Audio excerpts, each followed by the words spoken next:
अस्सलाम वालेकुम students, welcome back to the channel mathematics by Lal Panjwani. First है मैथमेटिक्स एमसीक्यूज चैप्टर नंबर 3। आज start कर रहे हैं वेक्टर्स। तो स्टार्ट करते हैं सबसे नंबर एमसीक्यूज से। The unit vector in the direction of A vector is 2i + j - k। तो अब इसको सॉल्व करने के यूनिट वेक्टर किस तरीके से फाइंड आउट करते हैं, इसका अपना फॉर्मूला है। तो बहुत सिंपल सा फॉर्मूला है। वो फॉर्मूला हमारे पास यहाँ पर ए की फॉर्म में है, तो हम इसको लिखेंगे कुछ इस तरीके से। यूनिट वेक्टर निकालना है तो इस तरीके से, एक मिनट इसको वापस सही बना लेते हैं। यूनिट वेक्टर फाइंड आउट करना है तो ये इसका, तो ये हो गया हमारे पास वेक्टर, और नीचे हम लेंगे इसका मैग्नीट्यूड। ठीक है, ये तो मैं गिवन है वेक्टर। ठीक है, अब इसका मैग्नीट्यूड बेसिकली किस तरीके निकालेंगे, जो इसकी वैल्यूज हैं 2 फिर 1 और फिर -1, उसके हम रूट के अंदर लिखेंगे 2 का स्क्वायर प्लस 1 का स्क्वायर प्लस -1 का स्क्वायर। ठीक है, तो 2 का स्क्वायर 4, 1 का स्क्वायर 1 और 1 का स्क्वायर 1, तो ये हो गया √6। तो इसके अंदर वैल्यूज को पुट करना है बस हमें। ठीक है, ऊपर हमें वेक्टर तो गिवन है, तो इसका आंसर जो बनेगा मैं इसको बता देता हूँ डायरेक्ट लिख के। इसका आंसर बनेगा हमारे पास 2i + j - k divided by magnitude. तो ये आपका इसका फाइनल आंसर है। इसमें इस तरीके से लिखा हुआ है, लेकिन ये इसका फाइनल आंसर है। ठीक है, इसका फॉर्मूला याद रखना जरूरी है। फिर हमारे पास नेक्स्ट है the magnitude of a cross b represent dash of a parallelogram with adjacent side a and b. तो बेसिकली जो मैग्नीट्यूड होता है ए क्रॉस बी का अगर निकालना है, वो रिप्रेजेंट करता है, पैरेललोग्राम की बात हो, रिप्रेजेंट करता है एरिया को। ठीक है, तो इसलिए इसका आंसर हमारे पास एरिया है। The volume of tetrahedron determined by the vector a b c is, इसका फॉर्मूला है 1/6 a vector comma b vector comma c vector. ये इसका आंसर हो गया, सिंपल है। फोर्थ पे मूव करते हैं। ए डॉट फिर ब्रैकेट के अंदर बी क्रॉस सी लिखा है। याद रखिएगा डॉट और क्रॉस आपस में, जो डॉट प्रोडक्ट और क्रॉस प्रोडक्ट है, ये आपस में इंटरचेंज हो सकते हैं, इसीलिए इसको ऑप्शन डी जो है करेक्ट ऑप्शन है, जिसके अंदर इंटरचेंज कर दिया गया है कि ए डॉट बी हो रहा था, फिर हो गया ए क्रॉस बी, और फिर ब्रैकेट के अंदर क्लोज हो गया और डॉट हो गया सी के साथ। तो ये इंटरचेंज हो सकते हैं क्रॉस और डॉट प्रोडक्ट। ठीक है, सिंपल इसकी ये लॉजिक है। If a and b are parallel then a dot b. तो बेसिकली एक फॉर्मूला हमारे पास क्रिएट होता है। वो फॉर्मूला हमारे पास क्या होता है, वो फॉर्मूला होता है a cos theta, a b cos theta. हमारे पास फॉर्मूला इसका बनता है कि ए वेक्टर और बी वेक्टर हमारे पास आ जाता है magnitude b magnitude cos theta.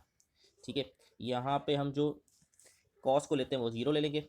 ठीक है, तो हमारा इसका आंसर जो आ जाएगा वो आ जाएगा ए बी। ठीक है, इसका जो आंसर आएगा हमारे पास वो आ जाएगा ए बी डायरेक्शन, कि ए बी एजिटिव आ जाएंगे, और कॉस 0 1 के बराबर होता है, इसको हम कुछ भी नहीं करें।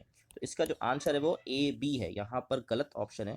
इसका answer a b is the correct answer of this question. Part number 5 का जो करेक्ट आंसर है वो ए बी है। ठीक है, इस तरीके का फॉर्मूला हमारे पास यूज करते हैं, पैरेलल होता है हमारे पास ए डॉट बी के अंदर। ठीक है, आगे मूव करते हैं 6 के ऊपर। If 3 vertex a vector b a b c are coplanar. अच्छा, ये तीनों कोप्लैनर होंगे तो इसका आंसर 0 होगा। इस तरह के सवाल भी आपने किए हुए 3.5 और 3.6 के अंदर, इसमें कोप्लैनर होता है तो इसका आंसर जो आता है वो 0 होता है। वॉल्यूम निकालते हैं इसका। ठीक है, तो ये बड़ा आसान सवाल था, इसके अंदर कोई ऐसी सच कोई ऐसी चीज़ नहीं थी।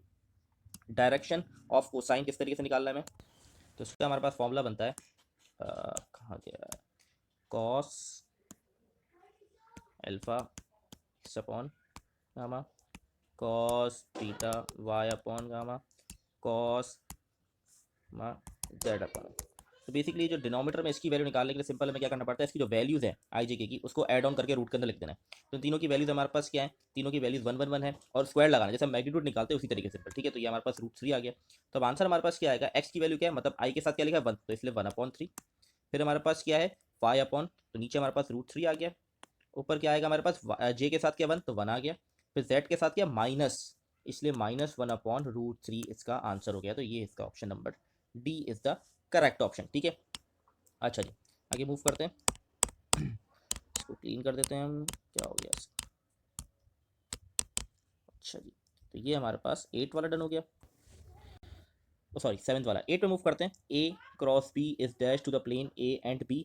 तो ये बेसिकली हमारे पास आता है परपेंडिकुलर होता है, ए क्रॉस बी हमेशा perpendicular to the plane a b के बराबर होता है। ठीक है, 9th वाले मूव करते हैं। 9th वाले में हमारे पास क्या गिवन है, if d is equal to P1, अच्छा P1 P2 मल्टीप्लाई हो रहा है, where P is 0, 0, 1 and P2 is -3, 1, then find a magnitude. Basically a यहाँ निकालना है, तो किस तरीके से फाइंड आउट करेंगे, सबसे पहले हमारे पास फॉर्मूला क्या बनता है, उसको फॉर्मूले के थ्रू सॉल्व करते हैं। तो P1 और P2 है, तो सबसे पहले हमें करेंगे x2 माइनस, इसको कर देंगे हम x2 माइनस x1। ठीक है, x2 मतलब -3, और x1 मेरे पास क्या हो गया 0। ठीक है, तो ये मेरे पास आ गया -3, इसके साथ आई लगा दिया मैंने। फिर हमारे पास आएगा y2 minus y1, y2 minus y1, y2 1 है, और y1 0 है, तो यहाँ पर मेरे पास आ गया 1j। फिर हमारे पास आ जाएगा z2 plus z2 minus z1। z2 2 है और z1, तो यहाँ भी हमारे मेरे पास आ गया 1z। अब मुझे मैग्नीट्यूड निकालना है, तो क्या करना पड़ेगा, रूट के अंदर तीनों को स्क्वायर के साथ, -3 का स्क्वायर, 1 का स्क्वायर और फिर 1 का स्क्वायर। तो 3 का स्क्वायर हो गया 9, 1 का स्क्वायर 1 और ये भी 1 का स्क्वायर 1, तो 9 प्लस 1 तो आंसर आ गया √11। तो इसका आंसर मेरे पास जो है वो है √11। तो ये हो गया हमारा पार्ट नंबर 9 भी डन। आई होप क्लियर होगा, बड़ा आसान सा पार्ट था। ये हो गया हमारा पार्ट नंबर 9 डन। अच्छा जी, इसको नेक्स्ट पार्ट में मूव करते हैं। नेक्स्ट हमारे पास है पार्ट नंबर 10, जिसमें है p is equal to 4i plus 6k and q is equal to 6i minus 4j then p minus q magnitude. तो सिंपल इसके अंदर हमारे पास क्या गिवन है, p को माइनस करना है q से और फिर उसका मैग्नीट्यूड निकालना है। तो p की वैल्यू हमारे पास क्या है, इसको 4i प्लस 6k माइनस, क्योंकि बीच में माइनस है इसलिए जो q की वैल्यू लिखेंगे तो उसकी साइंस चेंज हो जाएंगी। ठीक है, तो ये दोनों आपस में माइनस हो सकते हैं, तो माइनस का 2i बन गया प्लस 4j प्लस 6k। ठीक है, अब इसका मैग्नीट्यूड निकालेंगे। मैग्नीट्यूड कैसे, स्क्वायर लगा देंगे और रूट के अंदर आ जाएगा। तो 2 का स्क्वायर हमारे पास होता है 4, 4 प्लस 16 प्लस 36। तो ये हमारे पास क्या बन गया, इसको ऐड कर देते हैं हम, तो ये बन गया 56। रूट के अंदर आ गया 56 आ गया। अब इसको रूट से बाहर निकालना पड़ेगा, देखते हैं किस टेबल में, किस टेबल से बाहर आया सर। तो 4 के टेबल से देखते हैं। 4 के टेबल कब आता है, 4 14 दा, 4 14 दा होता है हमारे पास 56। तो 4 जो है रूट से बाहर आ गया, 2 बन गया और 14 अंदर गया, तो 2√14 आंसर इसका ये है पार्ट बी। ठीक है जी, तो आई होप ये क्लियर होगा, बड़ा आसान सा सवाल था। आगे मूव करते हैं हम नेक्स्ट पार्ट के ऊपर। पार्ट नंबर हमारे पास कौन सा है, 11 पार्ट है। For non zero vector a and b, a cross b is a unit vector and delta a delta b is equal to √2 the angle between the vector. तो उसका formula है, simple फॉर्मूले के थ्रू ये solve हो जाएगा। हमारे पास फॉर्मूला क्या होता है, a क्रॉस b बराबर है magnitude of a magnitude of b sine theta. ये फॉर्मूला होता है हमारे पास, क्योंकि यूनिट वेक्टर है तो ये हमारे पास 1 के बराबर हो गया। इसकी वैल्यू दोनों की मुझे गिवन है, क्या गिवन है, √2 एंड √2, और एंगल मुझे फाइंड आउट करना है। ठीक है, तो √2 हो जाएगा, तो ये दोनों जब मल्टीप्लाई होंगे तो 2 बन जाएगा, 2 आ जाएगा, डिवाइड करेंगे तो 1/2 साइन थीटा आ गया। अब साइन को मान ले जाएंगे तो साइन इनवर्स हो जाएगा, तो एंगल मेरे पास आ जाएगा 30। ठीक है, एंगल जो मेरे पास फाइंड आउट होके आ गया वो आ गया 30। अब 30 को मुझे बेसिकली यहाँ पर क्या करना पड़ेगा, रेडियन में कन्वर्ट करना पड़ेगा, क्योंकि ऑप्शन रेडियन में गिवन है मुझे। अब यहाँ पर जो जब इसको रेडियन में कन्वर्ट कैसे करते हैं, पाई अपॉन 180 से मल्टीप्लाई कर देंगे, और आप डायरेक्ट कैलकुलेटर में भी कर सकते हैं। तो इसका आंसर आएगा पाई अपॉन 6। यहाँ पर गलत ऑप्शन टिक हुआ है, इसका करेक्ट ऑप्शन सी है, तो इसका आंसर हो गया पाई अपॉन 6। अच्छा, 12 वाला सिंपल हमारे पास है, जिसमें मैग्नीट्यूड निकालना है। 3 का स्क्वायर हमारे पास हो गया 9, 1 का स्क्वायर 1 ही हो गया, 2 का स्क्वायर 4 हो गया, तो 9 प्लस 4 हमारे पास हो गया 13 प्लस 1 तो 14, √14 हमारे पास इसका आंसर हो गया। तो आई होप ये क्लियर होगा। 13 वाला, 12 वाला सॉरी। अच्छा, इसको क्लियर कर देते हैं, आगे मूव करते हैं नेक्स्ट पार्ट के ऊपर। नेक्स्ट पार्ट हमारे पास है द पोजीशन वेक्टर। अच्छा जी, नेक्स्ट पार्ट क्या कह रहा है हमारे पास, the position vector of the point 1, 0, 2। अच्छा, तो पोजीशन वेक्टर हमें बताना है, सिंपल हमारे पास क्या आंसर है इसके अंदर। ये हमारे पास क्या कह रहा है, ये देखो। अब इसको 1 के साथ i हो गया, 0 के साथ j हो गया और 2 के साथ k हो गया, तो इसलिए इसका आंसर i प्लस 2k बन गया। सिंपल, क्योंकि j है नहीं 0, तो इसको लिखने की ज़रूरत ही नहीं है। तो ये हो गया हमारा 13 वाला भी डन हो गया। आई होप क्लियर होगा ये वाला। अब हम मूव करते हैं नेक्स्ट पार्ट के ऊपर। नेक्स्ट पार्ट हमारे पास, if O B the origin and O P is 2i plus 3j plus 2k, O Q is 5i plus 4j minus 3k, then P Q is equal to, P Q निकालना है तो simple q minus P करना पड़ेगा हमें। ठीक है, तो इसको माइनस कर देंगे तो हमारे पास पी क्यू की वैल्यू आ जाएगी। पी क्यू फाइंड आउट करना है, तो q माइनस पी मतलब O Q and O P, क्योंकि यहाँ पर ओ की फॉर्म में यहाँ शो करवाया है, तो हम इसको लिख देंगे O Q minus O P. Minus कर देंगे सिंपल। अब सबसे पहले क्यू की वैल्यू हमारे पास क्या है, 5i plus 4j minus 3k minus next value जो है मुझे नेगेटिव में लिखनी पड़ेगी, क्योंकि अच्छा ब्रैकेट हटा देता हूँ, डायरेक्ट नेगेटिव पे सारी वैल्यू, क्योंकि बीच में माइनस है इसलिए साइंस चेंज हो जाएंगी, -2k। अब 5i माइनस 2i तो मेरे पास बन जाएगा 3i, 4j माइनस 3j तो प्लस का j बन गया, और 3k माइनस, तो ये हमारे पास क्या बन जाएगा। अच्छा, इसकी मेरे पास वैल्यू क्या आ रही है, -5k। कहीं कोई मिस्टेक तो नहीं कर दिया, आंसर मैच नहीं कर रहा मेरा, लेट मी चेक।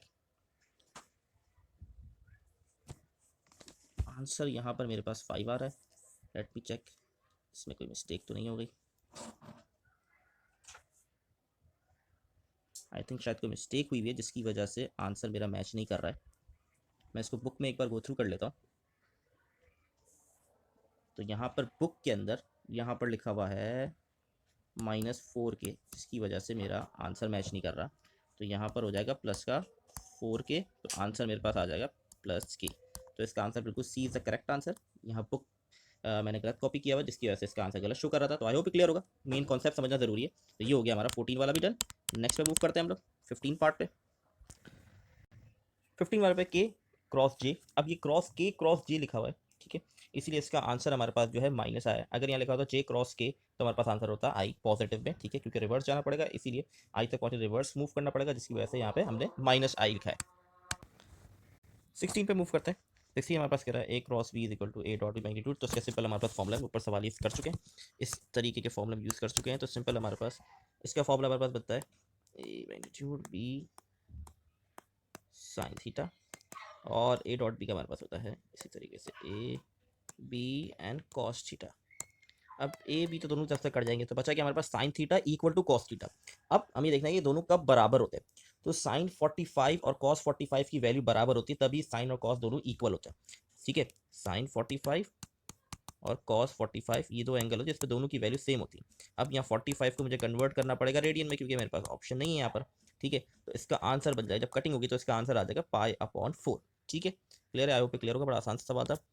70 पे मूव करते हैं। 17 हमारे पास distance of the point -3, 4, 5 from the origin. Origin से है तो कुछ माइनस करने की जरूरत नहीं है, डायरेक्ट हम इसका मैग्नीट्यूड जैसे हम निकालते हैं, -3 का स्क्वायर लेंगे 9 आ जाएगा, 4 का स्क्वायर हमारे पास 16 आ जाएगा, 5 का 25 आएगा। इसको प्लस करेंगे और फिर हम इस पे जो रूट से वैल्यू बाहर आ रही है वो बाहर निकालेंगे, तो हमारे पास 5√2 इसका आंसर आ जाएगा। बहुत सिंपल सा इसका आंसर है, ठीक है। इसके अंदर हमें क्या करना है, इसके अंदर हमें सिंपली माइनस करना पड़ेगा। क्या करें, vector having initial and initial और टर्मिनेट पॉइंट हमें गिवन है, ठीक है। तो हमें इसको सॉल्व करके इसकी वैल्यू फाइंड आउट करनी होगी। किस तरीके से निकालेंगे इसकी वैल्यू वो मैं आपको बता देता हूँ। सिंपल है, जैसे हमने फॉर्मूला x2 - x1 वाला किया था, बिल्कुल एग्जैक्टली उसी तरीके से इस तरह के सवाल भी आपने ज़रूर किए होंगे, बुक के अंदर क्वेश्चन हैं इसके, ठीक है। और z2 - z1 j k, तो इसकी वैल्यू हमारे पास x2 क्या है -3 और x1 2 हो गया, तो ये -5i आ जाएगा, ठीक है। फिर हमारे पास क्या है 4 - 5 करेंगे तो हमारे पास क्या आ जाएगा 4 - 5, तो हमारे पास j आ जाएगा। अच्छा y2 हमारे पास क्या है यहाँ पर 4 और y1 हमारे पास क्या 5, तो ये हमारे पास j आ गया। इसी तरीके से 5 - 0, तो ये आ गया हमारे पास 5k। तो ये मेरा एट दी एंड आंसर हो जाएगा। तो आई होप क्लियर होगा, बड़ा आसान सा सवाल था। इसके अंदर आई थिंक वैल्यूज थोड़ी डिफरेंट है, इसको डिफरेंट तरीके से ऑप्शन में आया हुआ है, ठीक है। कुछ वैल्यूज अगर इधर हो जाती है उससे कोई इशू नहीं है, मेन कॉन्सेप्ट आपको समझना कि इसको करना किस तरीके से। आई होप ये क्लियर होगा, ठीक है। तो इसकी वैल्यूज एक बार बुक से वेरीफाई कर लेता हूँ मैं। बुक के अंदर भी 2, 5, 0, -3, 7 एंड 4 गिवन है, ठीक है। यहाँ पर वैल्यूज थोड़ी डिफरेंट लिखी हुई हैं, उससे कोई इशू नहीं है। मेन मकसद आपको समझाना था कि करना किस तरीके से। इसका करेक्ट ऑप्शन सी है। बुक में मैं फिर बता रहा हूँ, बुक के अंदर वैल्यू -3, 7 और 4 है। पहली वैल्यू तो सही है, लेकिन यहाँ पर थोड़ी मिस्टेक है, -3, 7 और 4। जब हम इससे करेंगे तो इसका करेक्ट आंसर यही आएगा, ठीक है। मेन कॉन्सेप्ट समझाना था, आई होप वो कॉन्सेप्ट क्लियर हो गया होगा आप लोग को, ठीक है। तो ये सवाल था हमारे पास पार्ट 18 इसका। 19 पे मूव करते हैं। 19 में हमारे पास क्या कह रहा है, 19 पार्ट हमें कह रहा है, अच्छा पहले इसको 19 part a bracket b equal to A dot b equal to the value of a cross b. तो ए क्रॉस बी की वैल्यू फाइंड आउट कर रही है हमारे पास। सिंपल किस तरीके से फाइंड आउट करेंगे हम, तो हमने सबसे पहले क्या कह दिया, यहाँ पर वो बता क्या रहा है ए डॉट बी हमारे पास, ठीक है। तो इसको सिंपल हम सॉल्व कर देंगे, यही formula a cross b, a b sine theta, ठीक है। ये हमारे पास 10 के बराबर, 2 के बराबर, इसको हम लेंगे साइन 90 डिग्री, साइन 91 के बराबर था, 10 to the 20, तो आंसर आ गया हमारे पास 20, क्योंकि ए डॉट बी हमारे पास 0 था, तो इसलिए 90 डिग्री तो हो गया हमारे पास 1 के बराबर, और 2 10 था हमारे पास हो गया 20। तो ये हो गया हमारा पार्ट नंबर 19 भी डन। लास्ट पार्ट रह गया, लास्ट पार्ट हमारे पास number of vector of unit length perpendicular to the plane of the vector a 2i + c के b = j + k is 2। तो आंसर इसका बेसिकली 2 हो गया। यूनिट वेक्टर हमारे पास 2 बनेंगे, यहाँ पर 2 के बने, एक के बने a 2i + j + 2 के, और दूसरा b j + k। तो ये हो गया हमारा चैप्टर नंबर 3 के MCQs भी डन। तो आई होप आप लोग क्लियर होगा। इंशाल्लाह नेक्स्ट वीडियो में नेक्स्ट MCQs पे मूव करेंगे, तब तक के लिए अल्लाह हाफिज़।